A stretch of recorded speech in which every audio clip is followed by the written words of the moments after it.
almost there.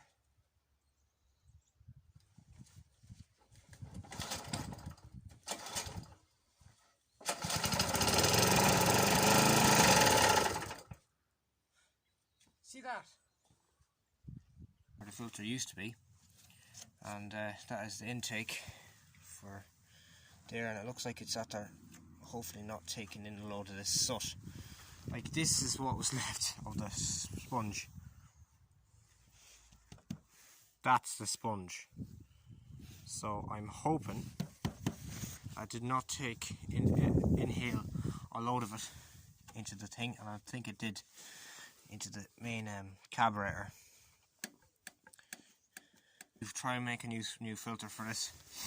I'm just going to have to run her without a filter for a while.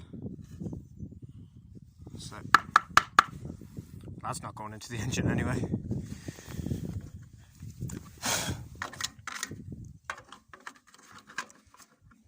Yeah. Just the filter back on. Now this is the carburetor that I took off that lawnmower. As you can see, the whole air filter was here, and that's where the air filter should have been, but it's probably clogged up by now. But as you can see in this hole, I'll just turn on the light camera, so now you'll be able to see a bit better. You can see that's nice and clean, except you see them little specks. Looks like dust, but it's actually orange. That's the filter. And I know it sounds funny. Think, why is that? Why is the filter gone so bad? I have no clue. This is an old machine. Whatever did it, was just whatever material. And I found loads of it caked in here. And there was only a little bit left here. So that this whole filter was gone to about here. There was no filter here, and there was only a small bit here, and it was all just mush. It wasn't even a solid part. It wasn't like filters. They're supposed to be sponge, but this was complete sand, pretty much. Luckily, it wasn't grit, but it was still great. As you can see, look, it caked the whole inside of this intake.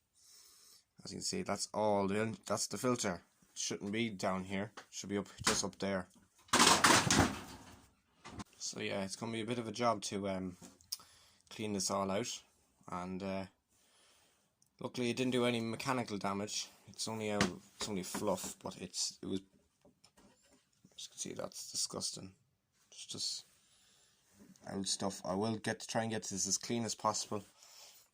I won't get it all out, but when I get most of it out, and I'll try and make a new filter for this. So yeah, so I'll try and get into it. So yeah, see you in a minute. So guys, welcome back. I'm just out there taking the bottom bowl off with the float. Float looks alright, but you can see into the carburetor, it's very it's not too well, especially this is the mesh that's supposed to hold a load of, it's a filter actually, and that should be dead clean, and now it's all covered and caked in dirt. So that could be a reason why it's not running right, apart from the fact that the filter was swallowed in it. This was the fuel that came out of it. Trying to let that focus. It's not looking great, even though it was great in this already, so it's not full deck showing all the dirt in it. But yeah, this is all going to be cleaned. Once this is all cleaned, I'll be putting it back together, but this is going to have to come out and give it a nice clean, and I'm going to take apart the rest of the carburetor and make sure everything else is clean in there, and then we're going to fix it back together and put it back on the lawnmower.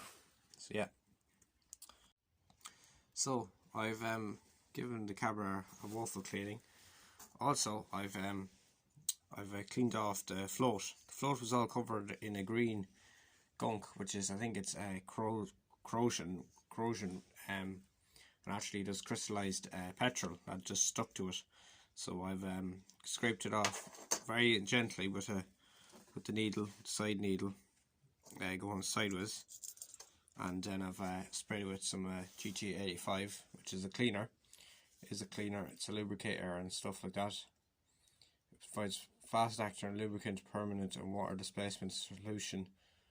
And yeah, it's very good for shifting dirt, and I've given it a good nice clean. I didn't even know it was actually copper, or it's a brass float, not like a plastic float like this in the Briggs and Stratton's engines. But yeah, no, that looks very nice. And so I'm going to put it back together. I might not put it back together yet, because what I'm going to have to do is give it a good blowout. There needs to be good blowout. Also, the bowl itself needs to be cleaned out even more. You can see there's a lot of gunk actually that clogged up in it. So that's also going to be cleaned, and then I'm going to get an air line with an air gun and blow out all the little holes. So we'll get out all that, the stuff that the needle couldn't shift. So yeah, and then we'll put it back together, and we'll try her out. Hopefully she'll run a bit better now. So yeah. So you join me again with the Tecumseh lawnmower. I've put the carburetor's now put back together after cleaning the insides thoroughly. I'm going to reattach it to the linkages, and hopefully now when I do put a bit of fuel in it, I'm going to have to put the tank and fuel line back on, but when I do go to try and start it, it might stay going. So yeah. So I've just went ahead and put on the fuel line first, because it'd be just easier to put that on first and out onto the linkages, and then finally I can bolt it on. So yeah. So I know this is upside down, but I'll try and sort that out. So first of all, when you're putting on your linkages, you start off with this straight one, this the one that doesn't have any spring on it. This goes to your in here, and it's the only way to get it on. This, and it just wriggles in like so. So it'll soon just find its way in. Boom, that's that linkage on, as you can see. So now onto this linkage. This is the one with the spring on it, and this can be a bit trickier because of the spring piece of it, but it's more flexible than the other. So you're better off putting on the stiff one, the one that has no flexibility on it, than onto this one. So that's on its first rung. Yeah, that's the two linkages set up. I'll show you another angle. So this is the two linkages put in their supposed to be right place, and now I just have to bolt it on, and yeah, put in the tank, put some fuel in it, and prime it, and yeah. So yeah, that's the carburetor bolted on. It's just bolted on by these two bolts at the exhaust, or the intake manifold. So then this linkage works like so.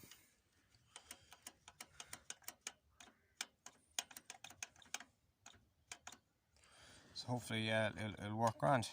So yeah, just put this tank back on. It just slips on, and I will put it back onto the ground and put some fuel in it.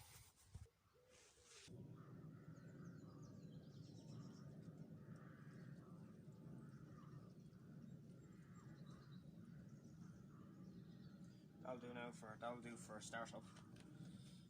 Don't put too much in it. This is actually the fuel I drained out of the tank, so it's perfect. The fuel's perfect. That was not the problem.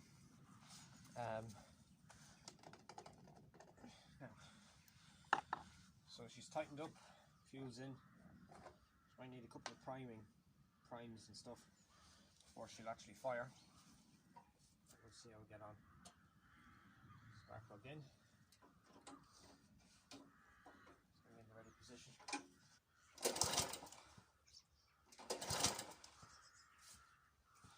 What can possibly go wrong now? Couldn't have flooded itself either.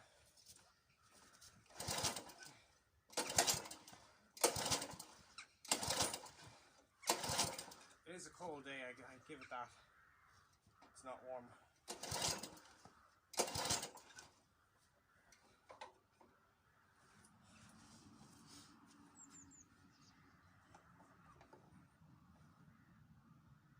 There's fuel getting.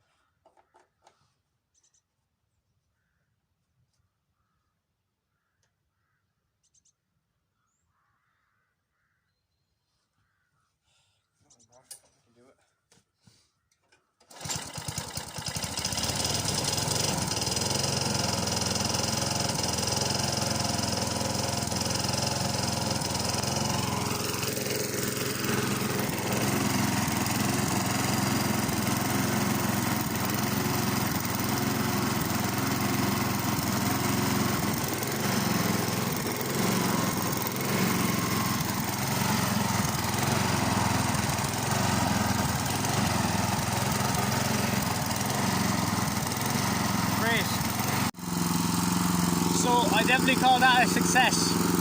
We finally got it running. And to think that I thought this engine was seized. It took a bit of work, but yeah, I'm very happy with that. You can see I've cut all that lawn. It's actually the field above. And everyone needs attention now other than the engine, but you know, that's very well.